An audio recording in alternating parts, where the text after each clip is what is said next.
I've been in the kitchen, whipping. I've been cheffin', mix it with my left hand. Water whipping and I'm stirring. Y'all want beef and I'ma serve it. Water whipping and I'm stirring. Y'all want beef and I'ma serve it.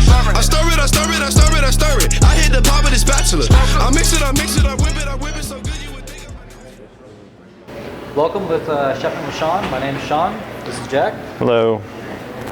Today, since the school year is flying by so quickly, and we're going to have some seniors going into college here soon, we're going to show you a couple of tricks on how to do some dorm room cooking when you have limited amount of cooking materials. So we're going to make some ramen today, and then we're also going to do a grilled cheese, but we're not going to have traditional pots and pans or bowls or using fire or anything like that. So with the ramen, we're going to get started here. I've got some low sodium organic chicken stock, and I'm using a coffee pot to heat it up. Over here I've got our ramen, just our basic easy peasy, nice and cheap ramen that we're going to have going over here. And then in order to make it a little bit healthier and a little more fresh, I've got some fresh ingredients, things that you can easily buy and prep out, or even buy pre-prepped depending on the store. Now depending on what you're allowed in your dorm room, I know some places can get fairly strict. Even if you're not allowed a knife or you're not comfortable with a knife, there's other ways of doing things. So like I said, we've got a little coffee pot here. This is great if you want to make your coffee, and you can reuse it as a second use for cooking, which is great because if you have limited space.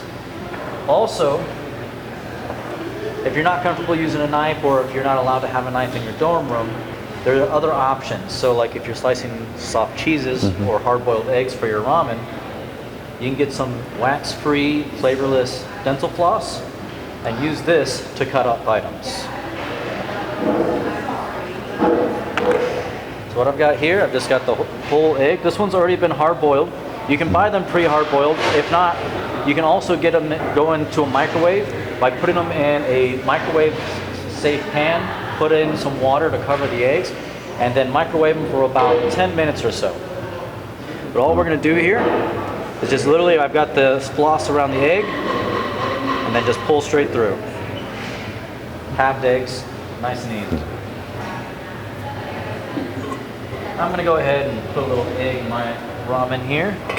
And we've got our ramen chicken stock that has already been heating up. We're just going to pour that right in to get it soaking. Now if you don't want to use chicken stock and you just want to use water and use the normal flavor packet that comes with these, that's fine as well. If you are going to use chicken stock like I like to do, be careful of which coffee pot you're buying. You want to make sure you're able to clean this out, especially if you're going to use it as a double use. If you use it for coffee and then you use it for chicken stock, you're going to have some flavor getting passed back and forth that way. And some things might be okay, especially if you're doing like a beef stock or something along those lines. But chicken and shrimp stock or anything like that with coffee is probably not going to taste the best. So in this particular case, I made sure that I got a coffee pot that once it's cooled down, I can actually stick my hand in and clean it, or use some sort of bottle brush to clean. So in front of Jack over here, I'm going to have him start doing this. While we're waiting on this to sit, and we got it steaming, I've got a lid on it to help it keep steaming. We're going to make some grilled cheese using an iron. So you want to have a nice hot grilled cheese, but you don't have a panini press or you don't have fire of any kind, but you do have an iron. With this, I highly suggest, if you're going to use this method, have an iron for cooking and an iron for your actual clothing. A lot of those corn starches and stuff like that you use on your laundry are not going to be good for food, and it's going to be very hard to clean.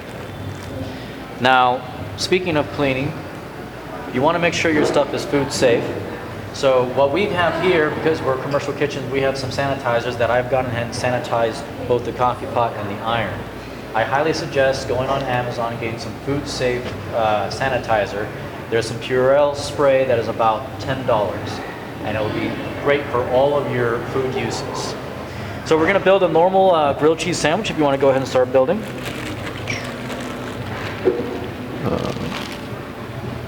Do you want an end piece or? Let's not use the butt for right now. Well, let's have a nice looking grilled cheese with 2 inner pieces. We'll put the cheese in the center, and then instead of actually spraying the iron, this is going to make things a little bit cleaner. Since your iron typically has those steam holes, if you actually use a spray or oil on it, it's going to get in those holes, which is going to be harder to clean. We're actually going to add the oil, in which I have in the form of a spray, to the sandwich. So if you want to take that pan spray and go ahead and spray it down the sandwich, and you can be pretty liberal with it. And then should I do the other side too? Yep, get the other side as well.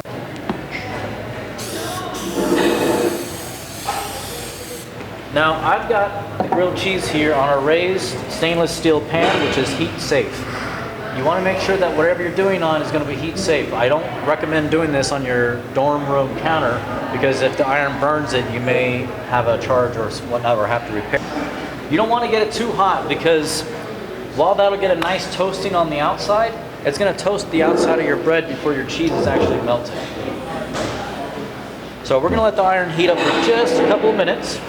And while that's going on, we're going to give a check to our ramen over here. Now the lid's nice and warm. I've got just a little bit of breathing spot for steam, but you still got to be careful. Steam burns are not great. It needs to go a little bit longer, but since I'm cooking everything, I'm going to add a few ingredients. So I've got some edamame here, some bell pepper, chives, and carrots.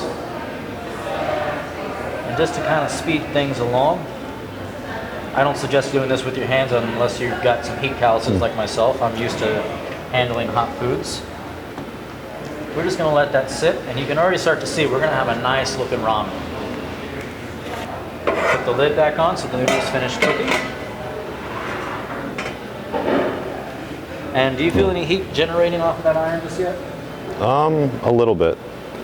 All right, we can probably go ahead and press that down. Now all you're going to do is just simply rest it right on top of the grilled cheese. And if you can get it to balance, you can even kind of just leave it alone so you don't have to hold it there the entire time. The weight of the iron itself should be enough pressure to kind of get almost of a panini press. Again, making sure that you're buying products that is going to fit your needs. Space is always a big thing in dorms, especially if you're sharing a room. So multi-use items are going to be great. I highly suggest getting some sort of firm cutting board, wood or plastic, food grade will be really good. And if you're allowed to have a knife, I highly suggest having some sort of knife with doing some basic knife skills. Be sure to be careful with that. Always cut away from yourself when you're working with vegetables or anything. But just be conscious about what you're doing. I actually used to work at UT, and there was a lot of waste that I would just see tons of things thrown away because people overloaded their rooms. Be smart about it. Try to find out multi-use items so you don't have a whole lot of waste when you leave that dorm room. All right, how are we looking over here? Yeah, it's going. It's going to take a little bit. We can probably turn up that heat just a little bit. It's that center knob there. While Jack's checking on that, I'm going to give another check to my ramen here. We got some good steam coming off of it. Yeah.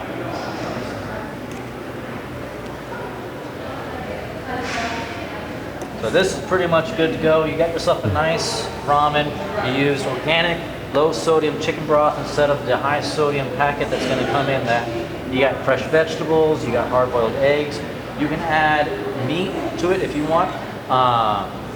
A lot of grocery stores will sell pre-cooked meats that are either diced up or you can dice up yourself. You just add them in here. Anything that's cold, I highly suggest adding into your pot first before pouring it in. Just let it all kind of come up to heat together. But yeah, now we've got a nice ramen. In future segments of the show, we'll do a few more dorm room cooking tips.